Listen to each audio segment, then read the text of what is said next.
ചലനങ്ങളാണ് ഇതിന് കൃത്യമായ രീതിയിൽ ഈ വ്യവസ്ഥയെ സംരക്ഷിച്ചു പോരുന്നത്. അപ്പോൾ പ്രായമായി വരുമ്പോൾ, വണ്ണം കൂടി വരുമ്പോൾ ഒക്കെ നമുക്ക് എന്തുണ്ടാവും? നമ്മുടെ ചലനങ്ങൾ കുറയും. ഈ ലിംഫാറ്റിക് നോട്ട്സ് ഒക്കെ ഉണ്ടല്ലോ, പ്രധാനപ്പെട്ട ലിംഫാറ്റിക് നോട്ട്സ് ഉണ്ട്. അതിപ്പോൾ ഞാൻ വഴിയെ പറയാം. ഈ ലിംഫാറ്റിക് നോട്ട്സിനെയൊക്കെ നമ്മുടെ ടോയ്ലറ്റ്സിലെ ക്ലോസറ്റ് ആണെന്ന് വിചാരിക്കണം നിങ്ങൾ. ഫ്ലഷിംഗ് ഔട്ട് നടക്കാത്തിടത്തോളം എന്തായിരിക്കും? അവിടെ നീർക്കെട്ട് വരും, വേദനകൾ വരും. ഇത് നമ്മളിങ്ങനെ നടക്കുന്നു, ഇങ്ങനെ നന്നായി നടക്കുമ്പോൾ ഏതൊക്കെ ഭാഗം മൂവ് എന്ന് നമ്മൾ ആലോചിക്കണം. ആ ഭാഗത്തിന് മാത്രമാണ് ഈ മൂവ്മെന്റ് കിട്ടുള്ളൂ. ആ മൂവ്മെന്റ് കിട്ടാത്ത ഭാഗത്തിനൊക്കെയാണ് ഈ പറഞ്ഞ പ്രശ്നങ്ങൾ ഉണ്ടാവുന്നത്. അപ്പൊ അതിനാണ് നമ്മൾ ഈ ഞാൻ പറഞ്ഞു വന്നത് എങ്ങനെ കുളിക്കണം. പക്ഷെ കുളിക്കാണ്ടിരിക്കുമോ മലയാളിയാണെങ്കിൽ കുളിക്കും അല്ലേ? മഴക്കാലത്ത് പോലും ഒരു നേരം കുളിക്കും, വേനൽക്കാലത്താണെങ്കിൽ 2-3 തവണ കുളിക്കും അല്ലേ? അപ്പോ നമുക്ക് ഏറ്റവും എളുപ്പ വഴി ഇന്ന് വൈകുന്നേരം കുളിക്കാൻ കയറുമ്പോൾ അല്ലെങ്കിൽ നാളെ കാലത്ത് കുളിക്കാൻ കയറുമ്പോൾ തൊട്ട് എന്ത് ചെയ്യണം? ഞാൻ ഈ പറയുന്ന മെത്തേഡിൽ അങ്ങ് കുളിക്കാം. ആ കുളിച്ചു കഴിഞ്ഞാൽ ഉറപ്പ് തരുന്നു, കാരണം അത് ഞാൻ എൻ്റെ ജീവിതത്തിൽ പരീക്ഷിച്ച്, നമ്മുടെ ഹോസ്പിറ്റലിൽ വരുന്ന പേഷ്യൻസിൽ പരീക്ഷിച്ച് ഗുണം കിട്ടാത്ത ഒന്നും തന്നെ ഞാൻ പറയില്ല. അത് ചോദിക്കുമ്പോൾ ഞാൻ അതിന് ആൻസറബിൾ ആണ്, ഉത്തരം തരാനുള്ള ആളാണ്. പിന്നെ ഇതിൻ്റെ ഒക്കെ പുറകിൽ ഞാൻ പറയട്ടെ, ഞാൻ ഈ പറയുന്നത് ഞാൻ കണ്ടുപിടിച്ച കാര്യമൊന്നുമല്ല, വർഷങ്ങളായി അറിയുന്ന കാര്യമാണ് ഞാൻ പറയുന്നത്. അതിനെ നിങ്ങൾക്ക് വേണ്ട വിധത്തിൽ ഞാൻ അവതരിപ്പിക്കുന്നു എന്ന് മാത്രം, അത്രയുള്ള വ്യത്യാസം. പിന്നെ മാത്രമല്ല, പല അറിവുകളും എല്ലാവരിലേക്ക് എത്താറില്ല അല്ലേ? നമ്മളിപ്പോൾ ഡോക്ടേഴ്സിനെ ഇത് കാണാൻ ചെന്നു, അവർ കുറെ മരുന്ന് എഴുതി തന്നു, ആ സമയത്ത് വേദനാ സംഹാരികൾ കഴിച്ചു മാറി.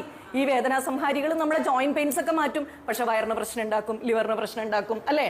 എല്ലാവർക്കും അറിയാം. ഇപ്പൊ ആയുർവേദം പോയി നമ്മൾ തിരുമ്മി തടവി, അപ്പൊ എന്തുണ്ടാവണു? ഞാൻ ഈ പറഞ്ഞ ലിംഫാറ്റിക് നോട്ട്സിനൊക്കെ മസാജ് കിട്ടുന്നു, നല്ല സുഖമായി അല്ലേ? പക്ഷെ ഓരോ പ്രാവശ്യം 1200, 1500 രൂപ കൊടുത്തിട്ട് തിരുമാൻ എത്ര പേർക്ക് പറ്റും അല്ലേ? ഞാൻ ചെയ്യുന്നത് എനിക്ക് തന്നെ പാരയാട്ടോ. നമ്മളൊരു ഹോസ്പിറ്റൽ നടത്തുന്നുണ്ട്, ആയുർവേദ ഹോസ്പിറ്റൽ. അപ്പൊ അവിടെ വല്ലപ്പോഴൊക്കെ വന്ന് തിരുമണ ആൾക്കാരെ പോലും വരാതിരിക്കാനുള്ള മാർഗ്ഗമാണ് ഞാൻ നോക്കുന്നത്. എനിക്ക് ഉറപ്പാണ് ഇത് നിങ്ങൾ ദിവസേന ചെയ്തുകൊണ്ടിരുന്നാൽ നിങ്ങൾക്ക് ഒരു ഡോക്ടറെയും ഈ പേരിൽ കാണേണ്ടി വരില്ല. മാത്രമല്ല, എത്ര പ്രായമായാലും ചുറുചുറുക്കോടുകൂടി ഓടിച്ചാടി നടക്കാനും പറ്റും. അതാത് ദിവസം കേട്ടോ. നിങ്ങൾ പിന്നെ 1 ദിവസം 2 ദിവസം 3 ദിവസമൊക്കെ ചെയ്തു സുഖമായി, പിന്നെ നിങ്ങൾ പഴയ പോലെ കാക്കക്കുളി കുളിച്ചാൽ ശരിയാവില്ല. അപ്പോൾ കുളിക്കുന്നതിന് മുമ്പ് 5 മിനിറ്റ് നിങ്ങൾക്ക് വേണ്ടി ചെലവഴിക്കുക. 5 മിനിറ്റ് വേണ്ടു കേട്ടോ. 10 മിനിറ്റ് ആദ്യമൊക്കെ നല്ല വേദനകളൊക്കെ ഉണ്ടാവുമ്പോൾ 10 മിനിറ്റ് ചെലവഴിക്കാം. അതെങ്ങനെയാണെന്നുള്ളതാണ് പറയാൻ പോകുന്നത്. അപ്പോൾ കുളിക്കാൻ ബാത്റൂമിൽ ചെന്നു, എണ്ണ തേക്കാൻ ഉദ്ദേശിക്കുന്ന ആൾക്കാരാണെങ്കിൽ ബാത്റൂമിൽ തന്നെ നിങ്ങൾക്ക് ഇഷ്ടപ്പെട്ടുള്ള ഏതെങ്കിലും എണ്ണ നിങ്ങൾ സെലക്ട് ചെയ്യുക. ബാത്റൂമിൽ വയ്ക്കാൻ ഞാൻ പറഞ്ഞില്ലേ, കോക്കനട്ട് ഓയിൽ മതി, അവണക്കെണ്ണ മതി, അല്ലെങ്കിൽ വെള്ളെണ്ണ മതി, ഏതായാലും അത് വെക്കുക. അതല്പം കയ്യിലെടുക്കുക. അപ്പൊ ഇതിൽ ഈ സമയത്ത് മാത്രം ധൃതി പാടില്ല കേട്ടോ. കുളിക്കാൻ ചെല്ലുമ്പോൾ നമ്മൾ എപ്പോഴും വിചാരിക്കണം, എന്ത്, ഇത് എനിക്ക് വേണ്ടിയിട്ടാണ്, ഞാൻ കുളിക്കാൻ മറന്നുപോയി, ഇനി തൊട്ട് ഞാൻ മര്യാദയ്ക്ക് കുളിക്കണം, ഈ ഒറ്റ കുളി കൂടെ എൻ്റെ അസുഖങ്ങളൊക്കെ എനിക്ക് മാറ്റിയെടുക്കാൻ പറ്റുമെന്ന തോന്നൽ നിങ്ങൾക്ക് വേണം. അപ്പൊ ഇതില് ഇനി വേറെ ആർക്കും വേണ്ടിയിട്ടുള്ള അഡ്ജസ്റ്റ്മെന്റ്സ് ഇല്ല. അവിടെ പോകണം ഇവിടെ പോകണം എന്ന് പറഞ്ഞിട്ട് നിന്നാലൊന്നേ പറ്റില്ല. എൻ്റെ കുളിക്ക് എനിക്ക് 15 മിനിറ്റ് സമയം എടുക്കും. അത് പറഞ്ഞു, 10 മിനിറ്റ് കുളിക്കാൻ 5 മിനിറ്റ് ഇതിനും. അപ്പൊ ഈ 5 മിനിറ്റ് എടുത്ത് എണ്ണ എടുത്തു. ആദ്യം തന്നെ എന്ത് ചെയ്യണം? ഏറ്റവും പ്രധാനപ്പെട്ട 2 ലിംഫാറ്റിക് പോയിന്റ്സ് ഇവിടെ 2 ഭാഗത്തായിട്ടാണ്. അതായത് കാതിന് തൊട്ട് താഴെ ഈ 2 ഭാഗത്താണ്. നമുക്ക് ടോൺസിലൈറ്റിസ് ഒക്കെ ഉണ്ടാവുമ്പോൾ വീർത്ത് വരുന്ന ഈ 2 ഭാഗം, കഴല വരുന്ന ഭാഗം എന്ന് പറയും. ഒടിയിൽ കഴല വന്നു, ഇവിടെ കഴല വന്നു എന്നൊക്കെ നമ്മൾ പറയില്ലേ? ഇവിടെ കഴല വരും, ഇവിടെ കഴല വരും, ഇവിടെ കഴല വരും. ഈ കഴലകൾ എന്ന് പറഞ്ഞാൽ അതാണ് ഇൻഫ്ലമേഷൻസ്. അതായത് അവിടെ നമ്മുടെ ശരീരം, നമ്മുടെ ലിംഫാറ്റിക് സർക്കുലേറ്ററി സിസ്റ്റം എന്ത് ചെയ്യുന്നു? നമ്മളുടെ എന്തോ ഒരു പുറത്തുനിന്ന് ഏതോ വൈറസോ ബാക്ടീരിയോ എന്തോ സംഗതി കയറിയിട്ടുണ്ട്, അതുമായിട്ട് യുദ്ധം ചെയ്തുകൊണ്ടിരിക്കുകയാണ്. അതുകൊണ്ടാണ് അവിടെ എന്ത് വരുന്നത്? കഴല അഥവാ ഇതുപോലത്തെ കട്ടി, ഇൻഫ്ലമേഷൻ എന്ത് പറഞ്ഞാലും ആ സംഭവം വരുന്നത്. ആ വരുന്ന ഈ 2 പോയിന്റ്സ് ആണ് ഇവിടെ നിന്ന് മുകളിലേക്ക്, തലയുടെ ഉള്ളിലേക്ക്, ബ്രെയിനിലേക്ക്, മുഖത്തേക്ക് ഒക്കെയുള്ള ഈ ലിംഫാറ്റിക് സർക്കുലേഷനെ നിയന്ത്രിക്കുന്ന ഒരു പ്രത്യേക നോഡാണ് ഈ 2 ഭാഗത്തും. അപ്പൊ മിക്കവാറും നമുക്കൊരു കാര്യം കാണാം, ഒരു പ്രായം അങ്ങ് കഴിയുമ്പോൾ ഈ 2 ഭാഗം അങ്ങ് വീർത്ത് വരും, അല്ലെങ്കിൽ ഇവിടെ ഒരു ചിൻ പോലെ വരും, ഇവിടെ അങ്ങനെ തൂങ്ങി വരും. എല്ലാവരും പറയും എൻ്റെ കഴുത്തും ഈ ഭാഗമാണ് കൂടി വരുന്നത് അല്ലേ?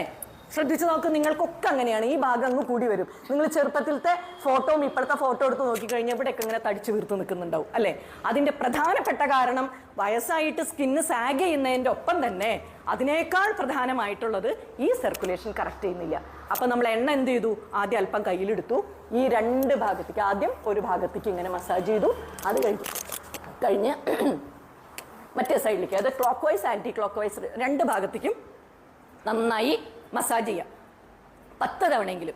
2 കൈയും ഒരുമിച്ച് ചെയ്യാം. 10 തവണ ഇങ്ങനെ 10 തവണ ഇങ്ങനെ മസാജ് ചെയ്യുന്നു. മനസ്സിലാവുന്നുണ്ടല്ലോ അല്ലേ? അത് കഴിഞ്ഞ് എന്ത് ചെയ്യണം? അവിടെ ഒന്ന് ടാപ്പ് ചെയ്യണം നമ്മൾ. അവിടെ കെട്ടി നിൽക്കുന്നതൊക്കെ മറ്റുള്ള സ്ഥലങ്ങളിലേക്ക് വിടാൻ വേണ്ടിയിട്ടാണ്. അപ്പൊ ഇങ്ങനെ ഇങ്ങനെ രണ്ട് സൈഡിൽ ഒരു 10 പ്രാവശ്യം ടാപ്പ് ചെയ്തു എണ്ണ എടുത്തിട്ട്. അടുത്തത് കയ്യിൽ എണ്ണ എടുത്തു. അടുത്ത ഏറ്റവും പ്രധാനപ്പെട്ട പോയിന്റ് ആണ് ക്ലാവിക്കിൾ എന്ന് പറയുന്ന ഈ ബോണിന് എന്താ പറയാ? ഈ ബോണിന് ഇതിന് ഈ തോളൽ ഇതാണ്. ഈ ക്ലാവിക്കിൾ ബോണിന്റെ മുകളിലും താഴത്തും ആയിട്ടാണ് അടുത്ത രണ്ട് പ്രധാനപ്പെട്ട പോയിന്റ് ഇരിക്കുന്നത്. അവിടെയും അല്പം എണ്ണ എടുക്കുന്നു. ഇവിടെ ആദ്യം താഴെ ഇവിടെ ഇങ്ങനെ ഒരു സൈഡിലേക്ക്, അല്ലെങ്കിൽ അത് കഴിഞ്ഞ് രണ്ടാമത്തെ സൈഡിലേക്ക്, നേരത്തെ പറഞ്ഞ അതേ പ്രോസസ്സ്. അത് കഴിഞ്ഞ് അവിടെ ടാപ്പ് ചെയ്യുന്നു. രണ്ടും ഒരുമിച്ച് ചെയ്യാം കേട്ടോ. ഇങ്ങനെ രണ്ട് ഭാഗം ഇങ്ങനെ ഇങ്ങനെ ആക്കി രണ്ട് ഭാഗത്തും ടാപ്പ് ചെയ്യുന്നു. അതിന് മുകളിൽ ഈ കുഴിയില്ലേ, ഇവിടത്തെ ഈ കുഴി, ആ കുഴിയിലും അതുപോലെ മസാജ് ചെയ്യണു, ടാപ്പ് ചെയ്യുന്നു. അപ്പൊ എന്താണ്, ഇവിടെ നിന്ന് ഇങ്ങോട്ട് കയറുന്നതൊക്കെ കൃത്യമായി ശരിയാവും. മിക്കവർക്കും ഈ കൈ തിരിക്കാൻ പറ്റാത്തതും കയ്യിന് വേദന വരുന്നതും കാലത്ത് എഴുന്നേൽക്കുമ്പോൾ കഴുത്ത് തിരിക്കാൻ പറ്റാത്തതിൻ്റെ ഒക്കെ പ്രധാനപ്പെട്ട, നിങ്ങളൊന്ന് തന്നെ തിരിച്ചു നോക്ക്. എത്ര പേർക്ക് ഇങ്ങനെ ബാക്കിലേക്ക് നോക്കാൻ പറ്റുന്നൊന്നും നോക്കി അറിയാം. ഇവിടെ എത്തുമ്പോൾ ടക്ക് സ്റ്റക്ക് അല്ലേ? അതില്ലാതെ ഇത് 5 ദിവസം കഴിയുമ്പോഴേക്കും നിങ്ങൾക്ക് കഴുത്ത് തിരിക്കാൻ പറ്റും. മാത്രമല്ല എപ്പോഴും എനർജി ഉണ്ടാവും നമുക്ക്. ഇതിപ്പോൾ ഞാൻ ഈ പറയുന്നത് അങ്ങ് ചെയ്ത് കഴിഞ്ഞാൽ തന്നെ നിങ്ങൾക്ക് ആ എനർജിയിലെ വ്യത്യാസം അറിയാൻ പറ്റും. അപ്പോൾ ഈ 2 പോയിന്റ് കഴിഞ്ഞു. അപ്പോൾ പ്രധാനപ്പെട്ട 1, 2, 3, 4 അല്ല 4, 5 ഇങ്ങനെ രണ്ടും ഒന്നായിട്ട് എടുക്കുക. അപ്പുറം ഒന്നായിട്ട് എടുത്തിട്ട് നമുക്ക് അപ്പോൾ 1, 2, 3 പോയിന്റ്സ് കഴിഞ്ഞു. അടുത്ത ഏറ്റവും പ്രധാനപ്പെട്ട പോയിന്റ് ആണ് നമ്മുടെ കക്ഷം. എല്ലാവർക്കും കൈവേദനയാണ്, കൈ പൊക്കാൻ പറ്റില്ല, കൈയിൻ്റെ അവിടെ നീര് വരുന്നു അല്ലേ?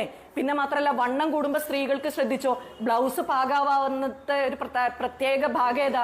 ഈ ഭാഗമാണ് കൈയിൻ്റെ. അപ്പൊ ഇതെന്ത് ചെയ്യണം? 2 ഭാഗത്തും ഇതുപോലെ ഒന്ന് ക്ലോക്ക് വൈസ് പിന്നെ ആന്റി ക്ലോക്ക് വൈസ്. കൈ ഇങ്ങനെ ഉയർത്തിപ്പിടിക്കുക, എണ്ണ കയ്യിലെടുക്കുക, ഇങ്ങനെ 10 പ്രാവശ്യം ഇങ്ങോട്ട്, 10 പ്രാവശ്യം മറ്റേ സൈഡിലേക്ക്, അങ്ങനെ 10 തവണ ഇവിടെ ടാപ്പ് ചെയ്യുക.